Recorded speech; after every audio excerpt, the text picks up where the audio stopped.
कृष्ण कृष्ण हरे हरे हरे रामा हरे रामा राम राम राम हरे हरे हरे कृष्णा हरे कृष्णा कृष्णा कृष्ण कृष्ण हरे हरे हरे रामा हरे रामा राम राम राम राम हरे हरे हरे कृष्णा हरे कृष्णा कृष्णा कृष्ण कृष्णा कृष्ण हरे हरे हरे रामा हरे रामा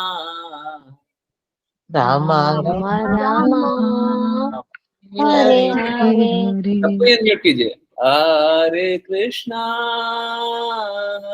कृष्णा कृष्ण कृष्ण हरे हरे हरे रामा हरे रामा राम राम राम राम हरे हरे हरे कृष्णा कृष्ण कृष्णा कृष्ण हरे हरे हरे रामा हरे रामा राम राम राम हरे हरे हरे कृष्णा हरे कृष्णा कृष्णा कृष्ण कृष्णा कृष्ण हरे हरे हरे रामा हरे रामा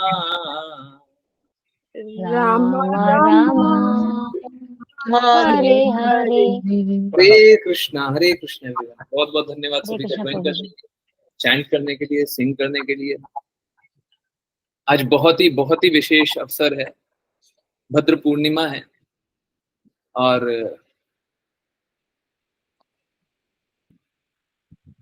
आज कोई श्रीमद् भागवतम दान करे तो उसे उच्च लोक की प्राप्ति होती है। देखिए, आप किसी और को दान कीजिए ना कीजिए, कम से कम अपने आप को दान कीजिए।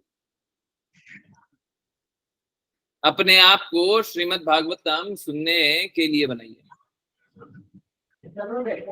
बाकियों को दान कीजिए, बहुत अच्छी बात है ना, परंतु अपने आप को कीजिए। बाकियों को हो सकता है नहीं कर पाए, ठीक है, परंतु अपने आप को नहीं कर पाए हैं तो इसमें आपकी गलती और किसी की गलती नहीं। देखिए, एक बात जानिए, इसमें कोई संशय नहीं है कि हमारे शास्त्रों में पूर्ण ज्ञान विदित है, लिखा हुआ है। सारा का सारा ज्ञान, जितना आपको ज्ञान चाहिए, सारा ज्ञान हमारे शास्त्रों में। इधर उधर देखने की कोई आवश्यकता नहीं।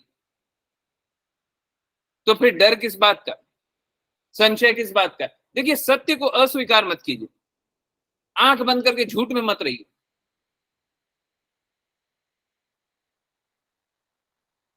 सत्य जो है उसे स्वीकारिए। अगर झूठ है तो स्वीकार मत कीजिए। मैं किसी को फोर्स नहीं करता, झूठ है तो स्वीकार, परंतु आप सोच के देखिए, मैं किसी को भी चैलेंज करने के लिए तैयार हूं कि यहाँ पे जो भी बातें बताई जा रही है वो पूर्ण सत्य है, पूर्ण, उसमें थोड़ा सा भी गड़बड़ नहीं है। तो ये बहुत बड़ी बात है, अगर कभी ऐसा हो रहा है तो ये बहुत बड़ी बात है।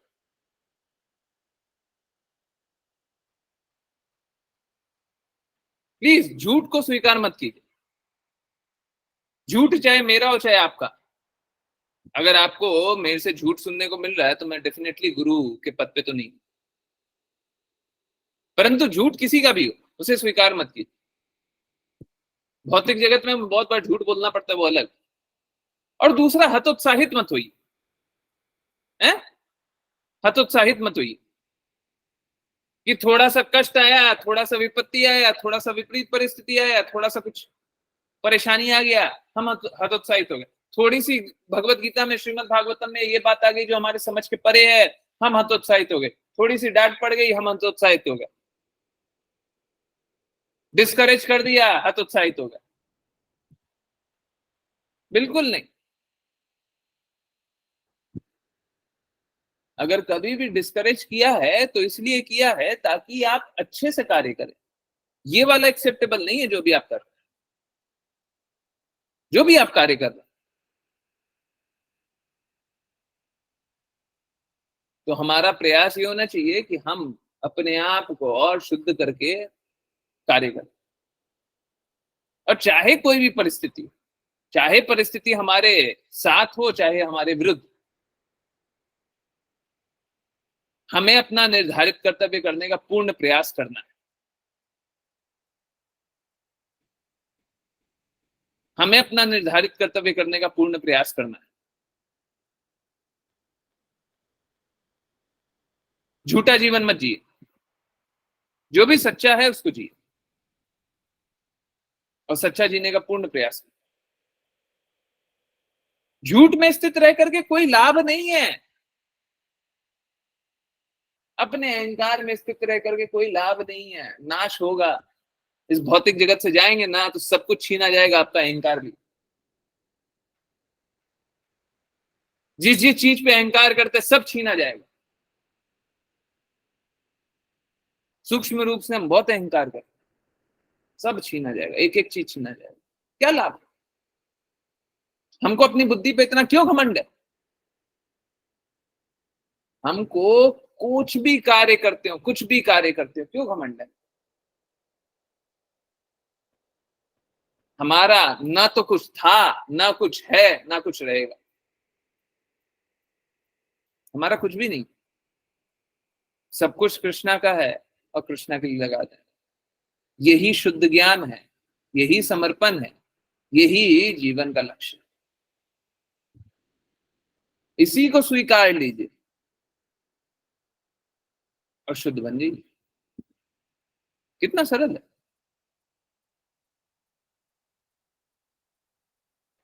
है ना? और इस बीच में बहुत बार ऐसी बातें होंगी, है ना? बहुत बार ऐसा लगेगा, कॉन्ट्रडिक्शन लगेगा कि देखिए हमको तो ये लगता था, लगता है, और फिर चैलेंज हो जाएगा। ये सब चलते रहेगा, ठीक है? हर बार चलते रहेगा। जब तक अहंकार का पूर्ण नाश नहीं हो जाए तब तक ये चलते रहेगा। बाकी जहां पे आपके अहंकार के नाश की बातें नहीं चल रही हो, वहां पे ये सब कुछ नहीं चलेगा। जहां पे आपको पूर्ण शुद्ध करने का प्रयास नहीं हो, वहां पे ये सब नहीं चलेगा। वहां पे आप अपने अहंकार में सिद्ध रहिएगा, बोलेगा ठीक है, थोड़ा तो अहंकार सब में होता है, कोई बात नहीं, अहंकार में रहिए। अगर अहंकार में रहेंगे तो कृष्णा के धाम कैसे जाएंगे?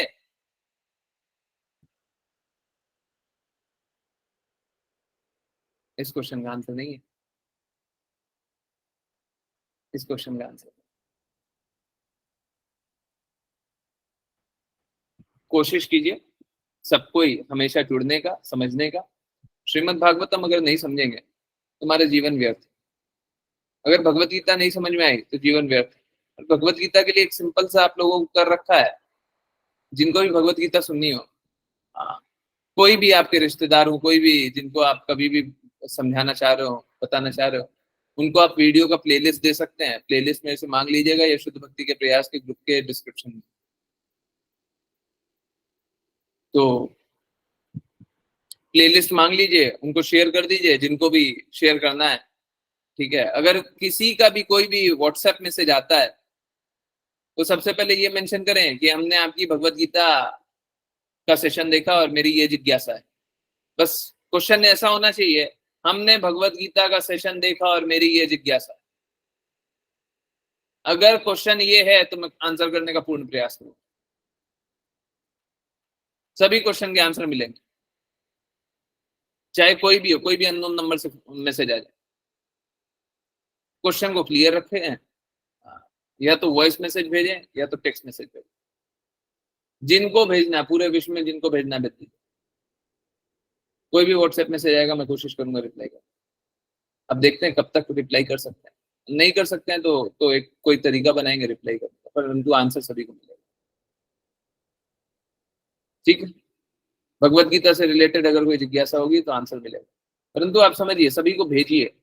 ऐसा मत कीजिए कि आप नहीं भेजे, आप नहीं बात कर रहे।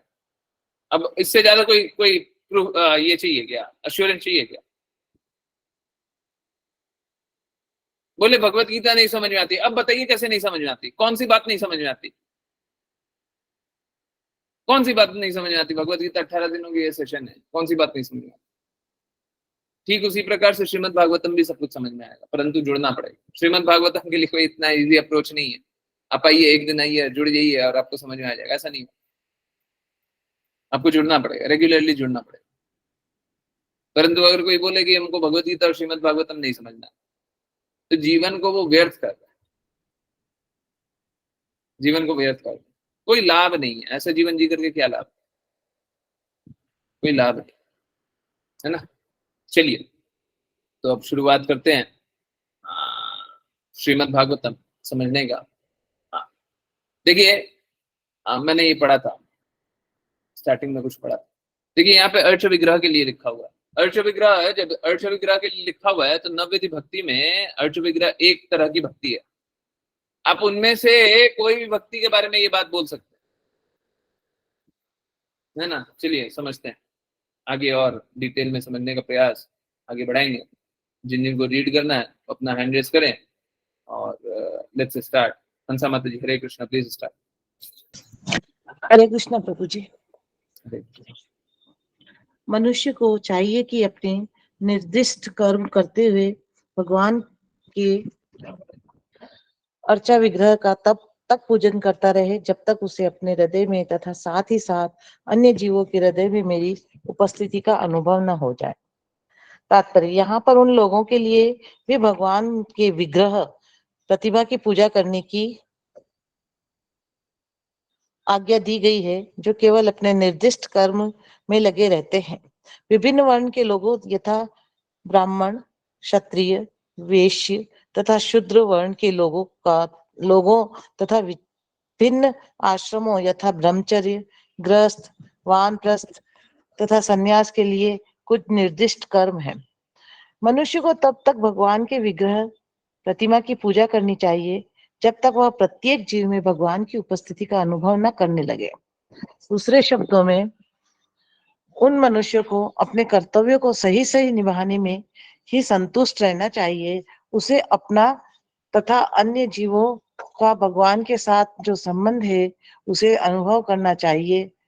यदि वह इतना नहीं समझता तो यह समझना चाहिए कि भले ही वह अपना कर्म ठीक से निभा रहा हो, किंतु वह व्यर्थ ही श्रम कर रहा है। इस श्लोक में स्वकर्म कृत शब्द अत्यंत महत्वपूर्ण है। स्वकर्म कृत का अर्थ है ऐसा व्यक्ति जो अपने निर्दिष्ट कर्मों को पूरा करता है। ऐसा नहीं है कि जो भगवान का भक्त बन जाता है अथवा भक्ति करता है उसे अपने निर्दिष्ट कर्म बंद कर देने चाहिए। किसी को भक्ति में के बहाने आलसी नहीं बनना चाहिए, उसे निर्दिष्ट कर्मों के अनुसार भक्ति करनी है। स्वकर्म कृत बताता है कि मनुष्य को बिना लापरवाही के अपने निर्दिष्ट कर्म करने चाहिए। हरे कृष्ण। हरे कृष्णा, हरे कृष्णा। बहुत इंपॉर्टेंट है, हमको अपनी प्रेस्क्राइब ड्यूटी करनी है। जो भी हमारा निर्दिष्ट कर्म है वो तो करना है, साथ के साथ भक्ति करनी है। देखिए ऐसा नहीं है कि निर्दिष्ट कर्म नहीं करना है और भक्ति नहीं करनी है, दोनों में से कुछ भी एक ऐसा नहीं है जो नहीं करनी, दोनों ही करना है।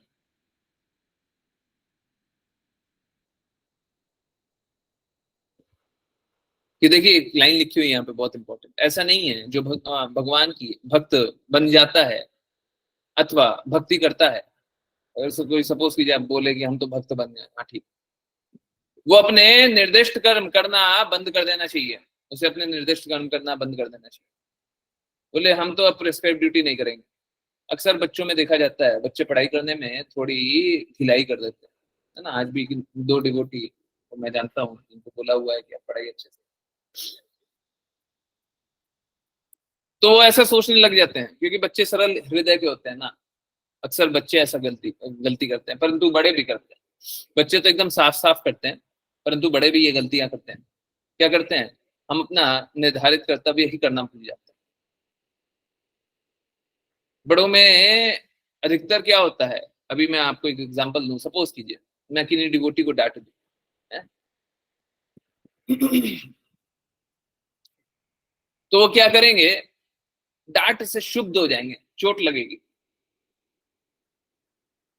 और सबसे पहले क्या करेंगे? अपना निर्धारित कर्तव्य करना ही भूल जाएंगे कि क्लास ज्वाइन करना भी है ना। होता है ना, बड़ों में इस प्रकार से होता है। बच्चों में क्या होता है? बच्चे सरल हृदय के होते हैं। बच्चे क्या करते हैं? बच्चे बोलते हैं ठीक है अब भक्ति करेंगे, पढ़ाई लिखाई छोड़ दीजिए।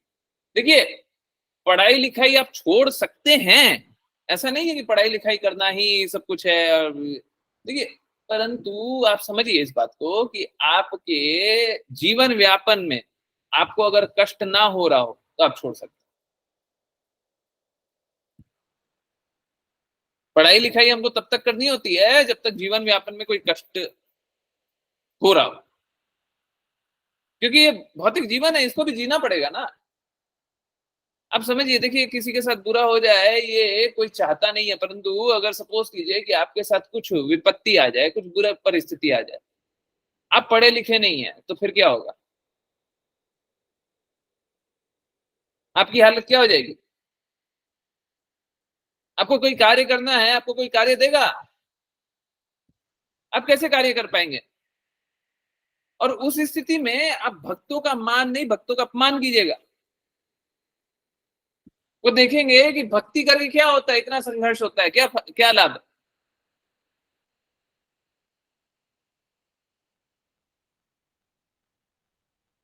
हम लोग जब पढ़ाई नहीं करें तो होता कैसा है, लोग बदनाम करते हैं। ठीक उसी प्रकार से हम जब अपना निर्धारित कर्तव्य नहीं करें तो लोग बदनाम करते हैं, जो कि एकदम गलत।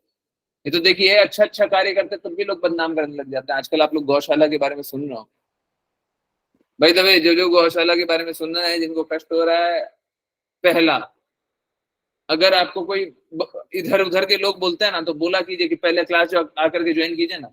एक काम कीजिए, क्लास में आकर के जितना पूछना पूछ लिया कीजिए, है ना। सबसे अच्छा तरीका ये, सबसे अच्छा तरीका ये। क्योंकि क्या होगा, आज तो वो एक कोई गड़बड़ कर रहा है और उसका गड़बड़ लेकर के आप पूछ रहे हैं। गड़बड़ क्या कर रहा है कि भक्तों की निंदा कर रहा है। एक्चुअली में ये गड़बड़ नहीं है, पाप। कभी भी शुद्ध भक्तों की निंदा करना ये पाप। उनको मालूम ही नहीं है वो क्या कर रहे हैं। फेमस होने के लिए लोग बहुत सिंपल सा तरीका होता है। अभी सपोज कीजिए मैं एक इन्वेस्टिगेटिंग एजेंसी बना दी। आपको देखिए, एक फेमस होने का बहुत अच्छा तरीका है। आप लोगों को फेमस होना है, अभी अभी बता देता हूँ। फेमस होना है, अभी अभी तरीका निकल रहा है। क्या कीजिए, आप अपनी इन्वेस्टिगेटिंग एजेंसी बना दीजिए और एक रिपोर्ट बना दीजिए कि नरेंद्र मोदी ने ये कर दिया, अमित शाह ने ये कर दिया, इसने ये कर दिया, उसने वो कर दिया। 4 बड़े बड़े लोगों का नाम ले लीजिए, न्यूज चैनल में चले जाइए, अपने आप फेमस हो गए। आज तक आपको कोई नहीं जानता, तो कल आपको सब कोई जानता। कुछ लोगों का पॉलिटिक्स नहीं चलता है तो वो ऐसा ऐसा नाम लेकर के, अब देखिए बहुत सारे पॉलिटिशियन को आप जानते नहीं होंगे, भक्तों की अवहेलना करने से क्या हो गया? फेमस हो गया है। परंतु उनको पता नहीं है वो क्या कर रहा है, वो नाम अपराध कर रहा है। मां भागवतों की निंदा करना नाम अपराध कर रहा है, बहुत बड़ा अपराध कर रहा है। इस प्रकार से मत कीजिए। अगर कोई इस प्रकार से करता है तो बोलिए, आइए पूछिए, जितना पूछना है ना, आइए हम बताते हैं। इधर आपस में एक दूसरे बात करके क्या मिलेगा?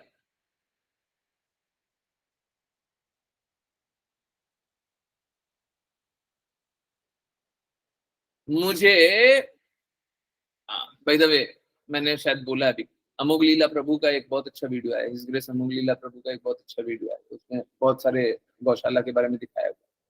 परंतु अगर नहीं भी दिखाया हुआ है, मुझे देखने की आवश्यकता भी नहीं, मुझे देखने की आवश्यकता नहीं है, मुझे मालूम हर चीज बताने की नहीं होती है, हर चीज मुंह से बोली जाए बताई जाए वो जरूरी नहीं, मुझे मालूम है। जो भक्त कृष्णा के शब्दों का पालन करते हो वो गाय को कष्ट देने के बारे में भी सोच सकते हैं क्या?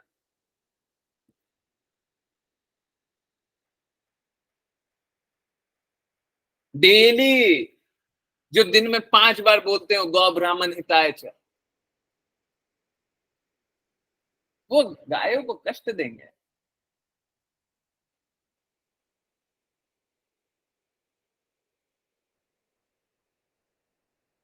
तो मूर्खता में बहुत कुछ लोग बोल देते हैं, है ना। जब पहली बार सुना था तभी समझ में आ गया था कि एकदम ही मतलब थोड़ा सा भी मतलब कभी कभी होता है ना, कुछ कुछ लोग डिविएट कर जाते हैं, कुछ कुछ लोग भटक जाते हैं, 4 लोग गलती कर देते हैं, होता है, कहीं कहीं मलिनता आ जाती है। पर यहाँ पे मलिनता आने की तो बात ही नहीं है, बात ही नहीं है। परंतु भौतिक जगत इसी प्रकार का है कि आज ये कल वो परसों वो कुछ ना कुछ निकालते रहेंगे। तो इन मलिनताओं से बचने के लिए हमें सबसे पहले हृदय समझना पड़ेगा, है ना, और हृदय समझ करके फिर कार्य करना, है ना। तो इसीलिए बोलते हैं आरती में भी आया कीजिए, पता चलेगा कि नाम अपराध क्या होता है, नाम के बल पे पाप करना। इनफैक्ट अभी किन्हीं डिवोटी से बात हो रही थी इसी विषय पे, नाम के बल पे कोई गौशाला वाली बात नहीं हो रही थी, पर कोई नाम के बल पे पाप करे तो कैसा, है ना। तो लोग नाम के बल पे पाप करते हैं, परंतु हमें प्रयास करना है कि हम लोगों को इससे बचाएं। आप लोग सोच भी नहीं सकते नाम के बल पे पाप कैसा होता है। अगर कोई बस इतना सा बोल दे, इतना सा बोल दे, जो उनने बोला है उसको रिपीट कर दे, जो उनने बोला है वो सुन ले और डाइजेस्ट कर ले, ये भी नाम अपराध है। आप सोच के देखिए कौन कौन नाम अपराध कर रहा है। अगर कोई बोल दे रहा है और आप बस श्रवण कर रहे हैं, सुन रहे हैं और उसे अंदर ले लिया, सुन लिया, ये भी नाम अपराध है। शुद्ध भक्तों की निंदा में निंदा सुन लेना, एक तो निंदा करना अपराध है, निंदा सुनना भी अपराध। जब तक लोग भक्त नहीं होंगे तब तक प्रतिकार कैसे करेंगे?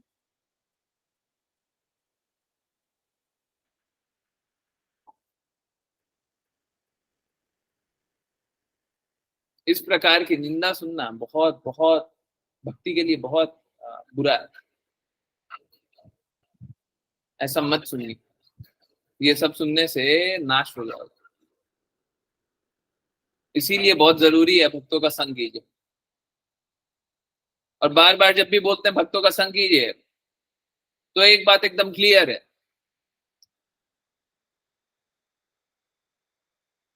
कि यहाँ पे हर बार आप अपने आप को और पवित्र होते हुए देखते होंगे, हर बार भक्तों का संग करने से हम हर बार पवित्र होते, एक बार नहीं, 2 बार नहीं, 10 बार नहीं, हर बार।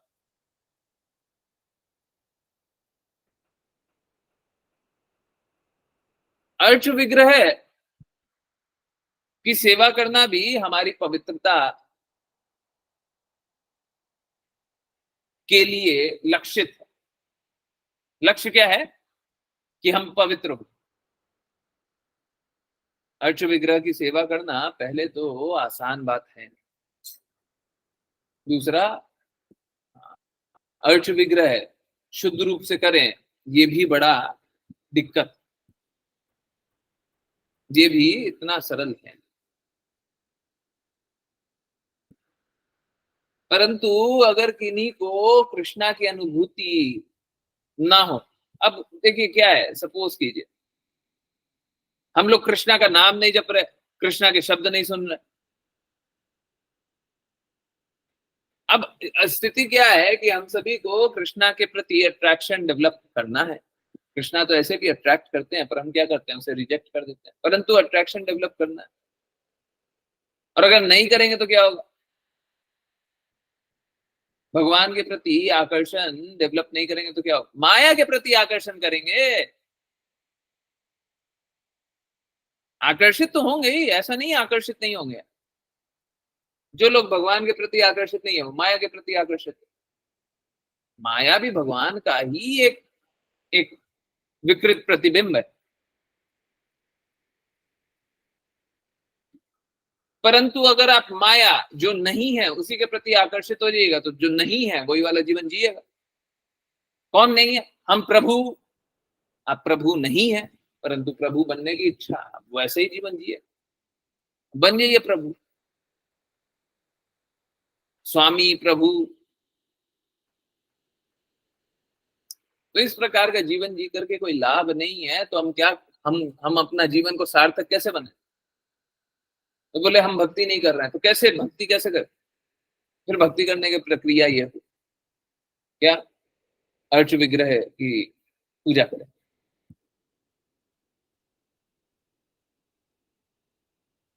और आकर्षण डेवलप करें।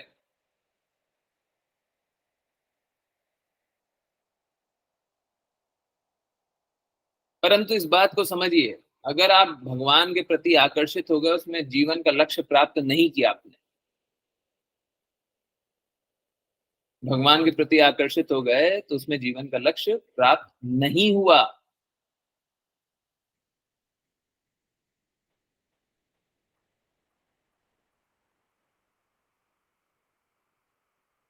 बहुत लोगों को लग रहा होगा कि भगवान के प्रति आकर्षण ही तो जीवन का लक्ष्य। अगर आपने ये भी समझ लिया कि भगवान हम आपसे प्रेम करते हैं तो भी जीवन का लक्ष्य प्राप्त नहीं हुआ।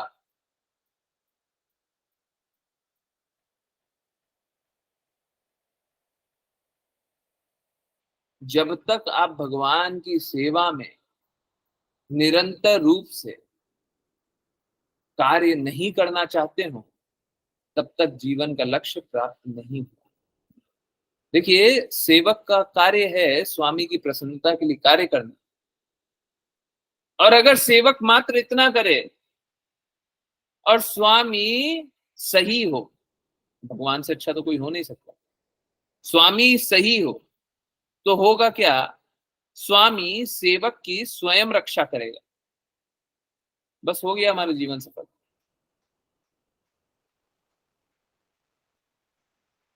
तो सेवक को स्वामी की सेवा के लिए कार्य करना है, बस।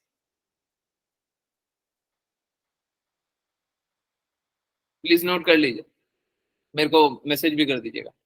सेवक को स्वामी की सेवा के लिए कार्य करना है, बस।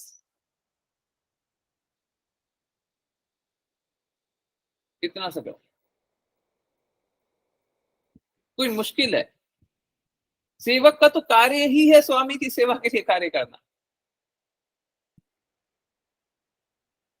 बस इतना सही कर दीजिए, हो गए सफल। परंतु हम ये भी नहीं कर पाते, स्वामी की सेवा के लिए कार्य नहीं कर पाते। क्या करते हैं? हम फिर भी माया की सेवा के लिए कार्य करने में रत हो जाते हैं। और इस अवस्था में जब हम माया की सेवा के लिए कार्य करने में रत हो जाते हैं, माया की सेवा करने लग जाते हैं, तो हम भक्ति नहीं करते, हम भटकते हैं। हम भटकते हैं। और कब तक भटकेंगे?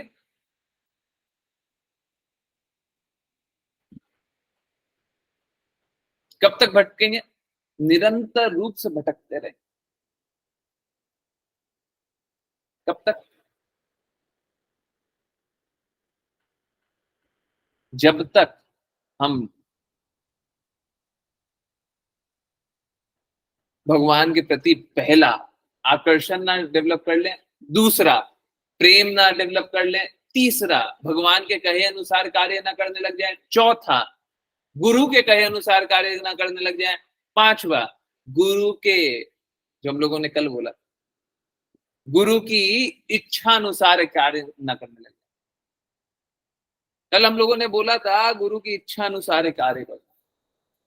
हर्षित प्रभु जी ने एक बहुत रिलेवेंट क्वेश्चन पूछा, प्रभु जी आपने तो बताया हम तो पहले आज्ञा अनुसार कार्य करते हैं, बाद में इच्छा अनुसार कार्य करते हैं, तो पहले तो आज्ञा अनुसार होगा ना।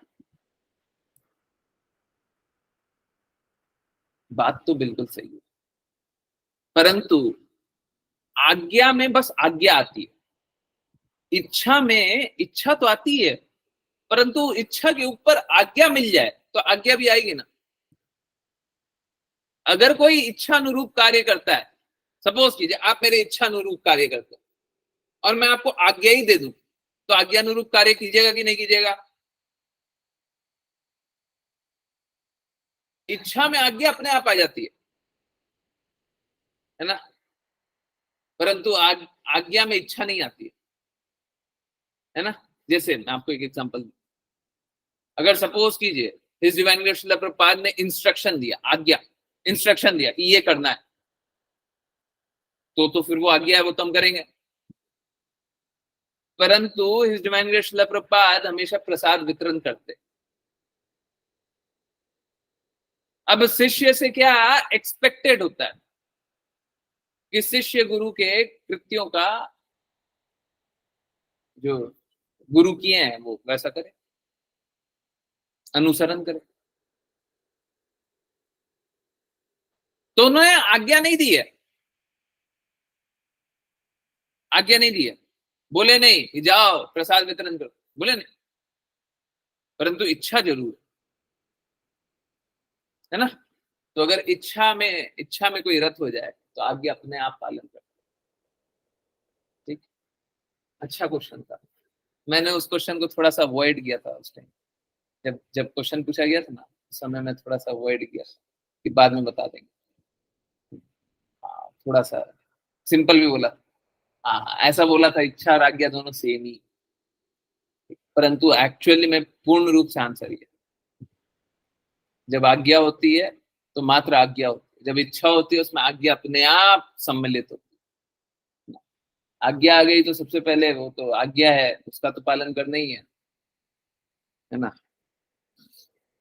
हरे कृष्ण। हिमांशु माता जी आप तो ज्यादा सुनना था, आज कम क्यों सुन रहे हैं? आज भद्र पूर्णिमा है, ओके, बहुत बहुत स्पेशल डे, तो ध्यान पूर्वक अब बाकी सुनिए, ठीक है। चलिए, तो हमें क्या करना है, हमें भगवान की अर्च विग्रह की सेवा करनी है। कब तक?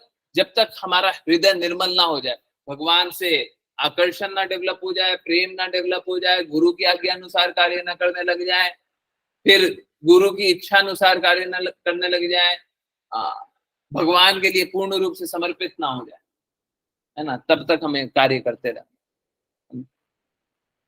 देखिए, जीवन मिला तो इसको आधा अधूरा सक्सेसफुल मत बनाइए, आधा अधूरा सफल मत बनाइए, उसका कोई लाभ नहीं होगा। इसको पूर्ण रूप से सफल बनाइए, पूर्ण रूप से इसी जीवन को सफल बनाएंगे, है ना। हरे कृष्णा। जब हम इस तरीके से कार्य करते हैं, जब हम हमेशा भगवान की सेवा के लिए कार्य करते हैं, ठीक है, तब क्या होता है, तब ये जो लिखा हुआ है तब होता है, तब क्या होता है, तब हम चीजों को संभाव के रूप में चीजों को समदृष्टि,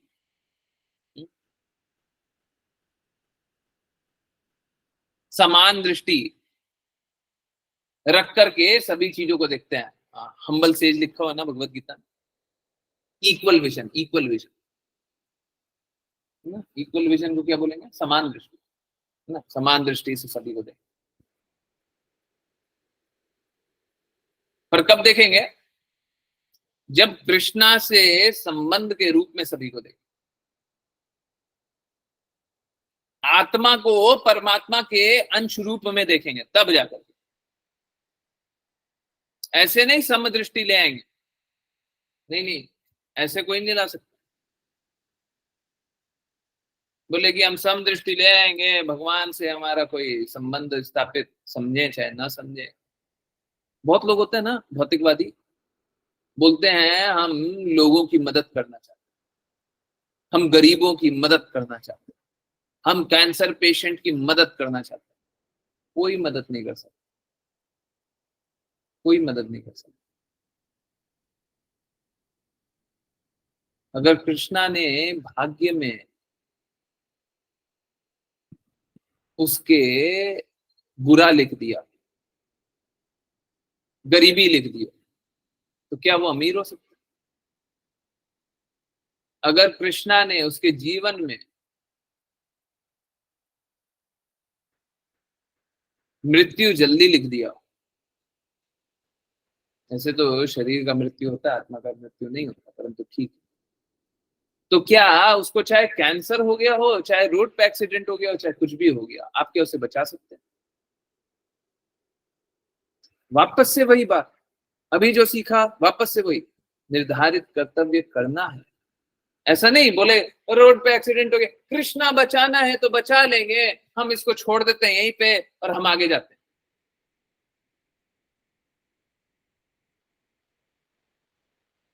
ऐसा नहीं है कि आपको अपना निर्धारित कर्तव्य नहीं करना है, परंतु उसको ये जानते हुए मत कीजिए कि मैं लोगों का जीवन बचाना चाहता हूं। आज हम लोगों ने वो उस बुक में पढ़ा था, लाइफ कम्स फ्रॉम लाइफ। अगर हमारा रोल मॉडल गलत हो, जिनके प्रति हम समर्पित है वही गलत व्यक्ति, तो हम अपने आप गलत हो जाते। कुछ करने की आवश्यकता नहीं है ना। रोल मॉडल गलत होने से हम अपने आप गलत हो जाते हैं। सोच के देखिए कितना सरल सा बात। रोल मॉडल, बस एक किसी को रोल मॉडल मान लिया है। आप लोग बच्चों को देखते होंगे कि किसी फिल्म स्टार को रोल मॉडल मान लेते हैं, किसी क्रिकेटर को, किसी स्पोर्ट्स पर्सन को रोल मॉडल मान लेते हैं, किसी इसको किसी उसको रोल मॉडल मान लेते हैं। अगर उन्होंने गलत व्यक्ति को रोल मॉडल मान लिया तो डेफिनेटली उनका जीवन खराब हो जाएगा, कोई डाउट ही नहीं। अब उसी लिए सोचिए कि हमको रोल मॉडल कौन बनाना चाहिए। हमको रोल मॉडल बनाना चाहिए कृष्णा को, हमें रोल मॉडल बनाना चाहिए प्रभु श्री राम को, हमें रोल मॉडल बनाना चाहिए भक्तों को। और अगर रोल मॉडल ये सब नहीं बनेंगे, रोल मॉडल बना लेंगे हम किसी स्पोर्ट्स पर्सन को, भौतिकवादी किसी को भी, कोई एक धनवान व्यक्ति को, कोई एक बहुत सुंदर व्यक्ति को, है, तो फिर क्या होगा? हम डेफिनेटली बिना किसी संशय के हम चले जाएंगे, हमारे साथ अहित होगा, हमारा बुरा होगा। लिख लीजिए, सुनने में बड़ा कष्टदायक लगता होगा। हाँ, बहुत सारे रोल मॉडल हो सकते हैं, इसमें क्या बुरा है? तो फिल्म स्टार को भी रोल मॉडल बना लीजिए। देखिए प्लीज माफ कीजिए, सुनने में कष्टदायक लगेगा। कल के दिन आप ही के बेटे मालूम है क्या करेंगे? बोलेंगे कि वो फिल्म स्टार ने भी सुसाइड कर लिया, उसने भी सुसाइड कर लिया, हमारे साथ भी वैसा ही हुआ, हम भी, और उसके बाद रोते रहिए। उसके जिम्मेदार कौन है? आप स्वयं। आप स्वयं, आपने गलत रोल मॉडल बनना, आपने सही नहीं दिखाया, है ना। कल के दिन वो ड्रग्स लेंगे तो बोलिएगा फिल्म स्टार ड्रग्स लेते थे, वो वाला फिल्म स्टार ड्रग लेता था, वो भी ड्रग लेता था। हमारे साथ भी सिचुएशन वैसा ही है, हम भी। और उसके बाद फिर बोलिएगा कि मेरा बेटा तो गलत कर रहा है, मेरा बेटा गलत रास्ते चल दिया। गलत रास्ते आपने चला दिया, गलत रास्ते आपने चला दिया, किसी और ने थोड़ी ना चला। लोगों के साथ गलत होता है तो कौन रिस्पॉन्सिबल है? वो स्वयं रिस्पॉन्सिबल है, क्योंकि वो शुद्ध को अस्वीकार कर देते, सत्य को अस्वीकार कर देते। अब क्या मिलेगा? सत्य को अस्वीकार करने से क्या मिलेगा? झूठ मिलेगा, और क्या मिलेगा? रहिए झूठ में, रहिए मुक्ता में। किसने किया ये? किस दूसरे ने किया? आपने स्वयं किया, है ना? हरे कृष्ण। तो कृष्णा तो सभी पे कृपा करते हैं, परंतु बहुत लोग कृपा को अस्वीकार कर देते हैं, है ना? अभी देखिए यहाँ पे वही लिखा हुआ है। क्या लिखा हुआ है ऋचा माता जी? हरे कृष्ण प्रभु जी। जो भी अपने में तथा अन्य जीवों के बीच भिन्न दृष्टिकोण के कारण तनिक भी भेदभाव करता है, उसके लिए मैं मृत्यु की प्रज्वलित अग्नि के समान महान भय उत्पन्न करता हूँ। तात्पर्य: समस्त प्रकार के जीवों के बीच अनेक शारीरिक भिन्नताएं हैं, किंतु भक्त को इस आधार पर एक जीव तथा दूसरे जीव में भेदभाव नहीं करना चाहिए। भक्त का दृष्टिकोण तो यह होना चाहिए कि समस्त प्रकार के जीवों में आत्मा तथा परमात्मा दोनों ही समान रूप से उपस्थित हैं। हरे कृष्ण प्रभु जी। हरे कृष्ण। जैसे हम लोगों ने जाना, जब तक हम भगवान का अंश सब में ना देखें, परमात्मा का अंश आत्मा में ना देखें, तब तक हम समान दृष्टि तो रख ही नहीं सकते, पॉसिबल ही। ओके, प्रज्ञा माता जी। हरे कृष्ण। अतः दान तथा सत्कार के साथ ही साथ मैत्रीपूर्ण आचरण से तथा सबों पर एक सी दृष्टि रखते हुए मनुष्य को मेरी पूजा करनी चाहिए, क्योंकि मैं सभी प्राणियों में उनके आत्मा के रूप में निवास करता हूँ। तात्पर्य: लोगों की यह भ्रांति नहीं होनी चाहिए कि चूंकि परमात्मा हर प्राणी के हृदय में वास करता है, इसलिए वृष्टि आत्मा उसके तुल्य है। परमात्मा हरे कृष्ण। एक बार सुन लीजिए पहले, क्योंकि आगे फिर और व्यष्टि आत्मा आएगा तो दिक्कत। व्यष्टि आत्मा मतलब आत्मा समझ लीजिए, परमात्मा तो परमात्मा, ठीक है? व्यष्टि आत्मा मतलब सेकेंडरी आत्मा, जो कि आत्मा है, ठीक है? हम लोग आत्मा है, कृष्णा परमात्मा, ठीक। ओके, एक बार फिर से तात्पर्य पढ़ लीजिए। तात्पर्य: लोगों की यह भ्रांति नहीं होनी चाहिए कि चूंकि परमात्मा हर प्राणी के हृदय में वास करता है, इसलिए व्यष्टि आत्मा उसके तुल्य है। परमात्मा तथा आत्मा की समानता निर्विशेषवादियों के मन की उपज है। यहाँ स्पष्ट उल्लेख है कि आत्मा को भगवान के संबंध में ही मान्यता देनी चाहिए। आत्मा की पूजा विधि यहाँ इस प्रकार बताई गई है कि या तो दान देकर या पृथकवादी दृष्टिकोण से मुक्त होकर मैत्री भाव से आचरण किया जाए। कभी कभी निर्विशेषवादी बेचारे आत्मा को दरिद्र नारायण के रूप में मान लेते हैं, जिसका अर्थ है भगवान नारायण दरिद्र गरीब हो गए हैं। यह विरोधाभास है। भगवान सर्व ऐश्वर्यों से परिपूर्ण है। वे किसी दरिद्र आत्मा के साथ अथवा पशु तक के साथ रहना स्वीकार कर लेंगे, किंतु इसका अर्थ यह नहीं कि वे दरिद्र हो गए हैं। यहाँ पर संस्कृत के दो शब्द आए हैं, मान तथा दान। मान श्रेष्ठ का सूचक है और दान उसको बताता है जो दान देता है या किसी कनिष्ठ पर दया दिखाता है। हम भगवान को ऐसा निम्न मान सकते जो हमारे दान पर आश्रित हो। जब हम दान देते हैं तो सदैव अपने से निम्न भौतिक या आर्थिक अवस्था वाले को देते हैं। दान कभी धनी व्यक्ति को नहीं दिया जाता। इसी प्रकार अप्रत्यक्षता बताया गया है कि मान या आदर श्रेष्ठ को दिया जाता है, जबकि दान अपने से निम्न को। हरे कृष्ण। अपने कर्म फलों के अनुसार जीवन धनी या निर्धन हो सकता है, किंतु परमेश्वर अपरिवर्तित रहा आता है। सदैव 6 ऐश्वर्यों से संपन्न रहता है। जीवों के प्रति संभाव रखने का अर्थ यह नहीं है कि उस जीव के साथ भगवान जैसा व्यवहार किया जाए, बरता जाए। दया तथा मैत्री का अर्थ यह नहीं है कि किसी को झूठे ही परमेश्वर के उच्च पद तक उठा दिया जाए, किंतु साथ ही हमें इस भ्रम में भी नहीं पड़ना चाहिए कि शूकर जैसे पशु के हृदय में स्थित परमात्मा तथा एक विद्वान ब्राह्मण के हृदय में स्थित परमात्मा भिन्न भिन्न है। सभी जीवों में स्थित परमात्मा एक ही परमेश्वर है। अपनी सर्वशक्तिमत्ता से भगवान कहीं भी रह सकता है और कहीं भी वैकुंठ लोक जैसी परिस्थिति उत्पन्न कर सकता है। यही उनकी अचिंतनीय शक्ति है। अतः जब नारायण एक शूकर के हृदय में वास करता है तो वह शूकर नारायण नहीं बन जाता।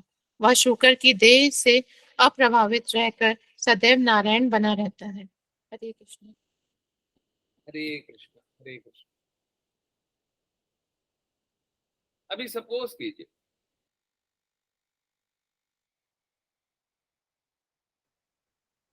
भौतिक जगत में हम लोग देखते हैं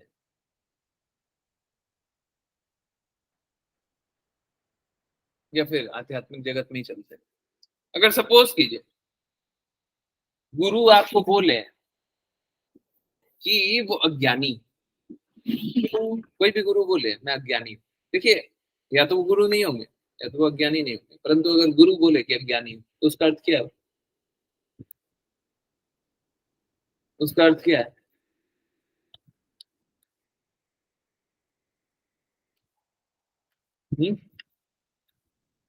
गुरु अगर बोले अज्ञानी है उसका अर्थ क्या है? यस, जल्दी बताएं।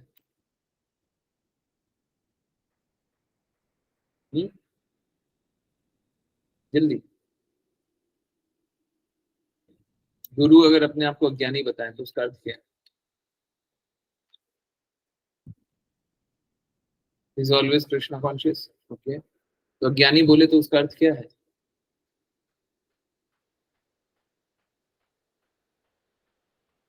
उसका अर्थ क्या है?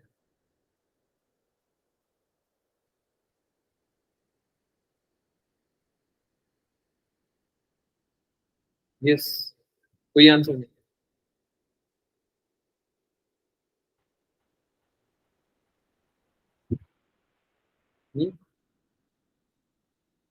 जल्दी बताइए। यस, हरे कृष्ण, परफेक्ट आंसर माता जी। हमें यही जानना है कि अगर गुरु अज्ञानी बोले अपने आप को तो वो अमानी ना मान देना वाली स्थिति होगी। अपने आप को मान नहीं दे रहे हैं और वो एक्सटेसी के भाव में बोले, ऑल्दो मान उन्हीं का है परंतु अपने आप को मान नहीं दे रहे। उच्च अवस्था में है, अपने आप को मान नहीं दे रहे। तो गुरु इस प्रकार से कार्य कर सकते।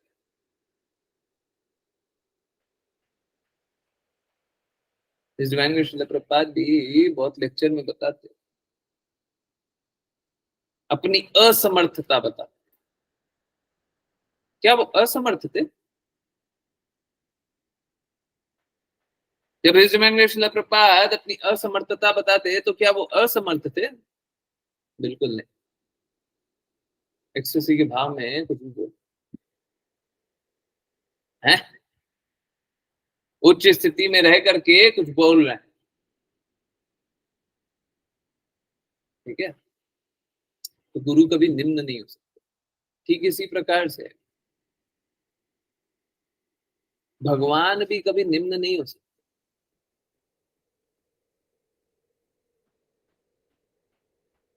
वो कोई भी शरीर धारण कर सकते हैं। भगवान बहुत सारे विभिन्न अवतार लिए, है ना।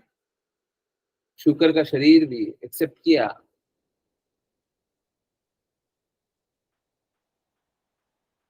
मछली, मत्स्य अवतार भी लिया, कछुए का शरीर भी लिया, वामन का शरीर भी लिया, कृष्णा कोई भी अवतार ले सकते हैं,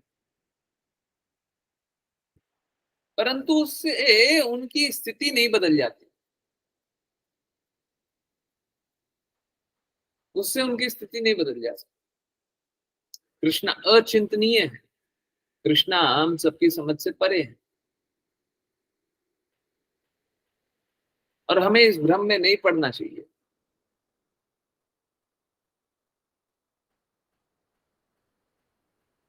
कि कृष्णा कोई भी अवतार ले तो कृष्णा बदल गए। जैसे नरसिम्हा अवतार में आए तो वो अलग कृष्णा थे,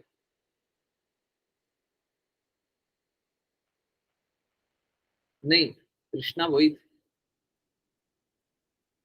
कल्कि रूप में आएंगे तो क्रुद्ध रूप में आएंगे, कृष्णा कोई और है, नहीं, कृष्णा तो वही है। राम अवतार में आए तो अलग, नहीं, कृष्णा तो वही है। प्रकटीकरण अलग अलग हो सकता है। ये कुछ वैसा ही है, हम ऑफिस जाते तो हम कुछ और होते हैं, रोड पे रहते तो कुछ और होते हैं, गाड़ी ड्राइव करते रहते तो कुछ और होते हैं, घर आते हैं तो कुछ और होते हैं, कहीं पे खाना खाने जा रहे हो तो कुछ और होते हैं, खाना खाने प्रसादम पाने जा रहे हैं तो कुछ और हो जाते हैं। प्रसादम देख करके ही हम लोग अगर प्रसादम पा रहे हो तो प्रसादम देख करके ही चेतना बदल जाती है, पाने के बाद और बदल जाती है। तो हम हर स्थिति में अलग अलग होते हैं, पर हर स्थिति में वही होते हैं। इंसान नहीं बदल जाता, परंतु हमारा प्रकटीकरण बदल जाता है। हम ऑफिस में बॉस जैसे बात करते हैं या एम्प्लॉय जैसे बात करते हैं, रोड पे रहते हैं तो हमें विवेक से बात करना होता है। हमें हमें हर स्थिति में अलग अलग रूप से बात करना होता है।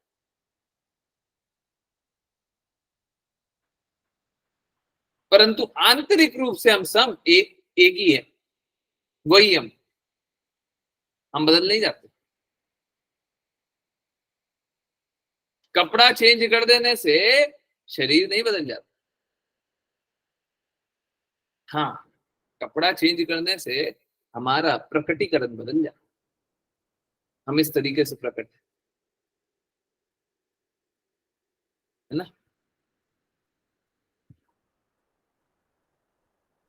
तो स्थिति ऐसी है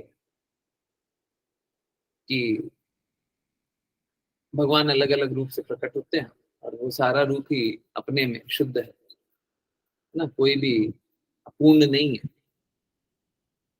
प्रकटीकरण अलग अलग हो सकता है, प्रकट नहीं करना चाह रहे हैं, हमको ये प्रकट नहीं करना, कृष्णा की इच्छा। ठीक उसी प्रकार से गुरु भी ये बात बोल सकते हैं कि हम तो अज्ञानी हैं, प्रकट नहीं कर रहे अपना ज्ञान, ज्ञान तो पूर्ण है, प्रकट नहीं कर रहे ना, उनकी इच्छा है।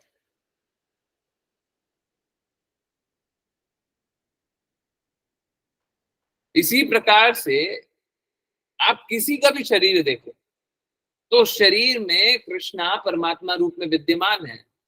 चाहे एक चींटी का शरीर देख लें और एक जगह हाथी का शरीर,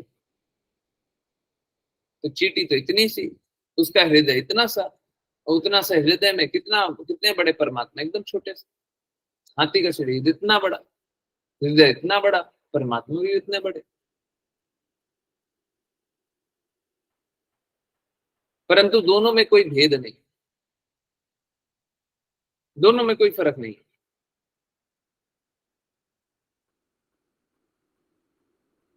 जब कोई भी शुद्ध अवस्था में स्थित हो जाता है तो सब में परमात्मा रूप में भगवान का ही अंश देखता है, परंतु वो इस बात को जानता है कि उसमें भौतिकता का भी अंश है, भौतिक जगत में है तो भौतिकता का भी अंश है, और भौतिकता का अंश होने के कारण उससे बर्ताव अलग अलग तरीके से करता है।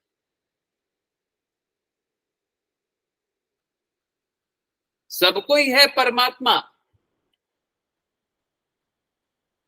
सभी के हृदय में परमात्मा वास करते हैं, परंतु प्रकटीकरण अलग अलग होता है, अलग अलग रूप से प्रकट करते हैं।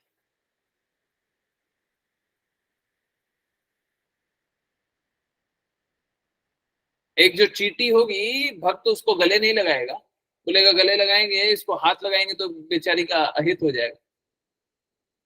एक जो कुत्ता होगा उसको गले नहीं लगाएगा, अगर रोड चलता हुआ कुत्ता होगा।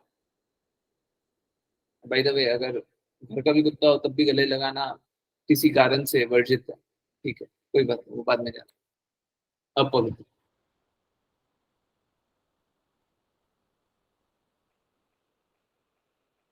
एक हाथी होगा, उसको गले नहीं लगाएगा। बोले हाथी पता नहीं कौन से हृदय का हो अभी, है, पता चले कुचल देगा हमको, डर लगता है जी हमको। तो हमारा प्रकटीकरण, प्रस्तुतिकरण, या जिस प्रकार से हम इंटरैक्ट कर रहे हैं वो अलग अलग होगा। परंतु एक जो शुद्ध भक्त होगा उस सभी में परमात्मा का अंश देखेगा, है ना। तो जब तक हम लोग सभी में परमात्मा का अंश नहीं देख रहे हैं, जब तक हम कृष्णा से संबंध सभी का नहीं जान रहे, तब तक हम चीजों को अस्पष्ट रूप से देख रहे हैं। और इस स्थिति में न संभाव की स्थिति है। अब देखिए, सपोज कीजिए कि हमने इस प्रकार से नहीं देखा, और ये दरिद्र नारायण है ना, ये तो प्लीज माफ कीजिए शब्दों के लिए थोड़ी, जो लोग दरिद्र नारायण बोलते हैं ना, उनको थप्पड़ मारना चाहिए। मूर्खता में स्थित है, उनको मत मारिएगा। परंतु दरिद्र नारायण जैसा कुछ नहीं होता, नारायण कभी दरिद्र नहीं होता। जिनके पास संपूर्ण होता है उनके पास कभी कमी नहीं हो सकती किसी चीज की, कभी कमी नहीं हो सकती। किस चीज की कमी होगी? नहीं नहीं, किसी को थप्पड़ नहीं मारना है। हाँ, किसी को थप्पड़ नहीं मारना। फिर से एक्सेसिव वाला भाव। भगवान के लिए कोई इस प्रकार से बोले तो क्या बोले? आप समझिए, भगवान कभी भी दरिद्र नहीं हो, भगवान के पास संपूर्ण है। भगवान के पास दरिद्रता कहां से आ जाए? भगवान ज्यादा से ज्यादा त्याग कर सकते हैं, दरिद्रता कहां से आएगी? जो सभी ऐश्वर्यों के स्वामी है उनके पास दरिद्रता कहां से आएगी? अभाव कहां से आएगा?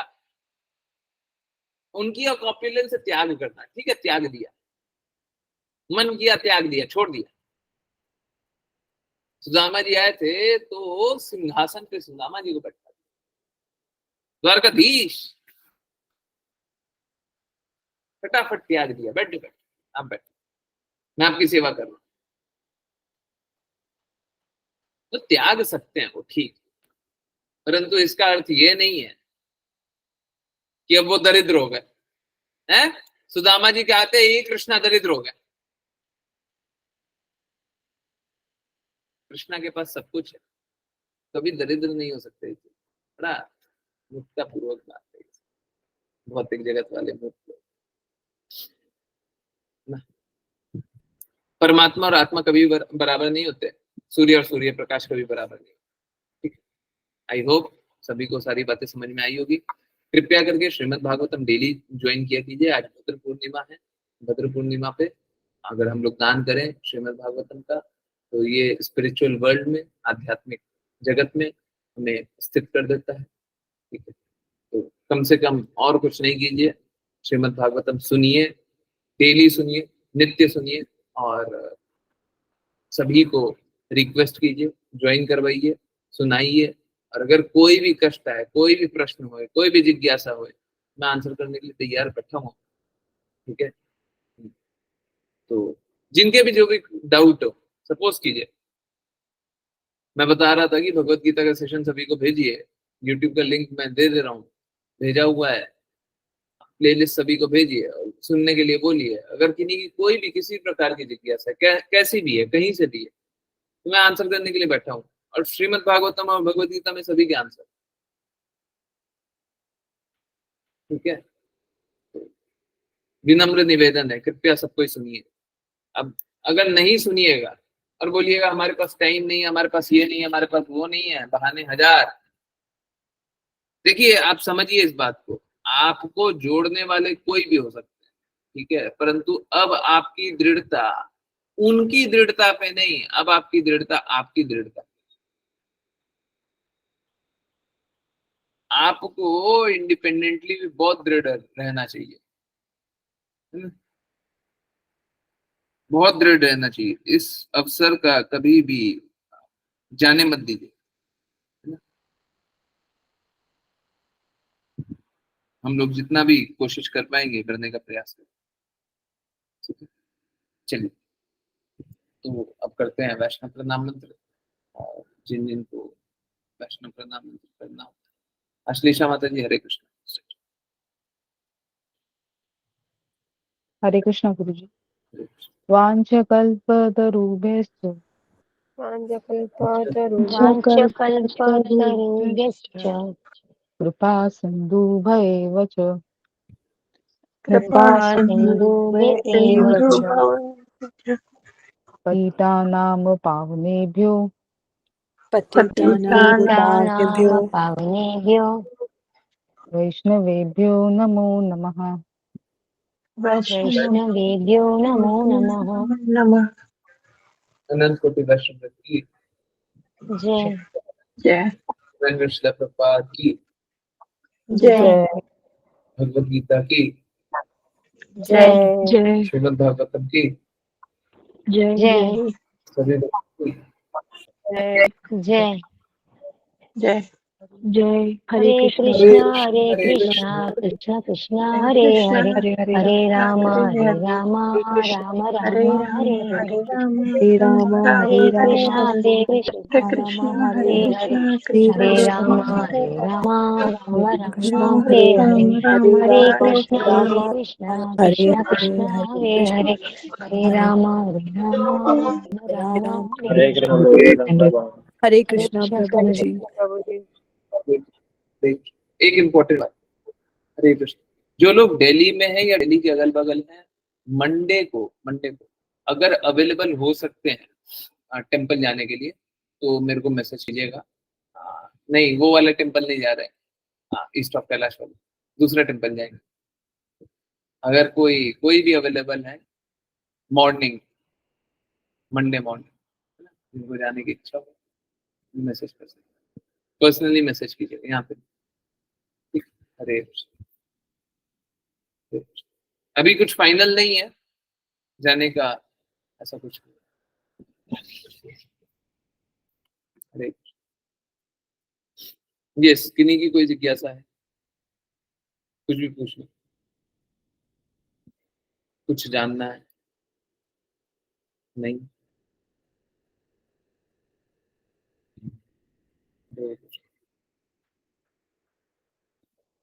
कुछ नहीं जानना? विच टेम्पल बता देंगे ना, पर्सनली मैसेज कीजिए, यहाँ पे नहीं मैसेज करना।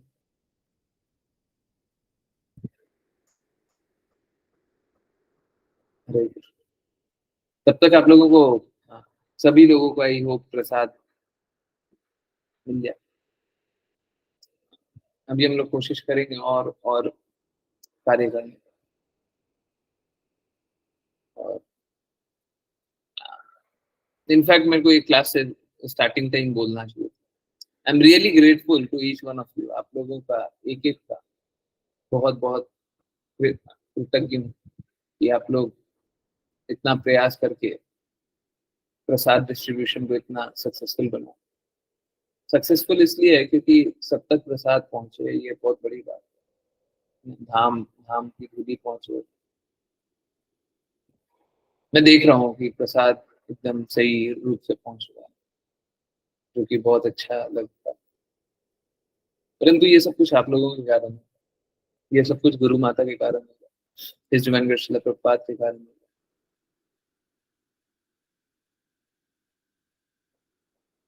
इसके लिए थैंक यू तो बोल ही नहीं सकते, परंतु फिर भी हम लोगों को और प्रयास करना चाहिए।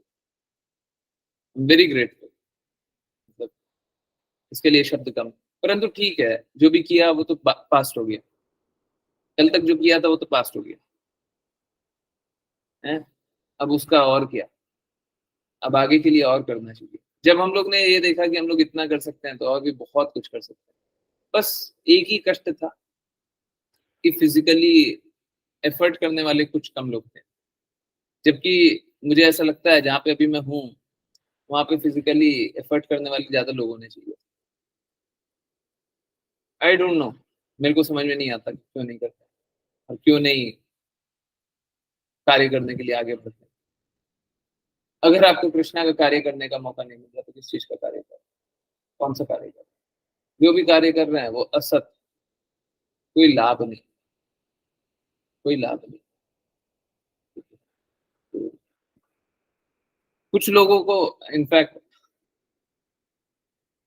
ये पता नहीं है कि मैं कब तक इस जगह रहूंगा, ठीक है, और इस जगह नहीं रहूंगा तो फिर अगली बार तो अपॉर्चुनिटी हो सकता है नहीं मिले, अगली बार मिल जाए, उसके अगली बार नहीं मिले, पता नहीं कब तक रहूं।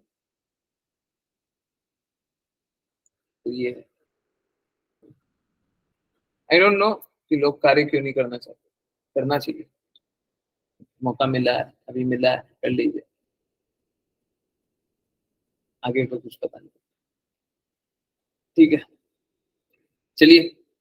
हाँ, और किन्हीं की आई डोंट थिंक जिज्ञासा है, ठीक है, तो चलिए अब कीर्तन सुनते हैं। यस, किन्हीं की अभी भी कोई जिज्ञासा हो या फिर आगे भी कोई जिज्ञासा हो तो पूछ सकते, परंतु कोशिश कीजिए कि जीवन को सार्थक बने, नहीं तो फिर बड़ा गड़बड़ हो, सार्थक नहीं बना रहे ना, गड़बड़ हो जाएगा। पता चला सब कुछ मिला और हमने रिजेक्ट कर दिया, अगली बार मौका भी नहीं मिलेगा। भाई तो मैं दिखा दूँ, आप लोग जो देखना चाहते हैं देखिए, ये है ये है जो वीडियो की बात कर रहा हूँ, हिज ग्रेस अमोघ लीला प्रभु जी का वीडियो है, जो कि सारे गौशाला अमोघ लीला प्रभु घूमते हैं, शायद इसमें मूव हो जाए। तो देखिए, सारे गौशाला घूमते हैं और बताते हैं कैसे कैसे गायों का केयर कर रहे हैं।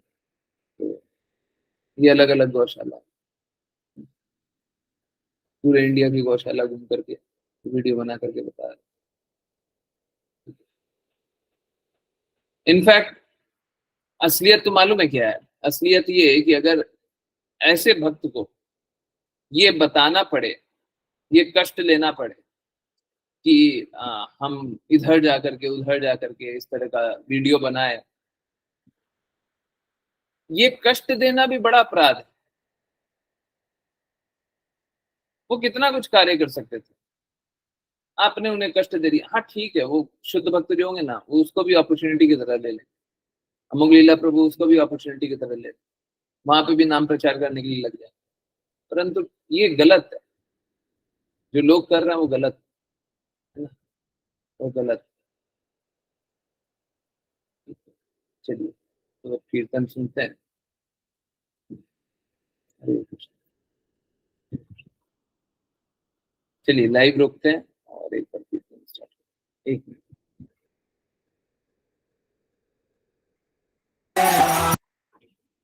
हरे कृष्ण, एक मिनट।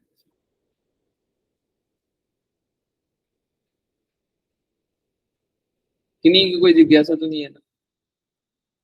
चलिए फिर कीर्तन सुनते हैं और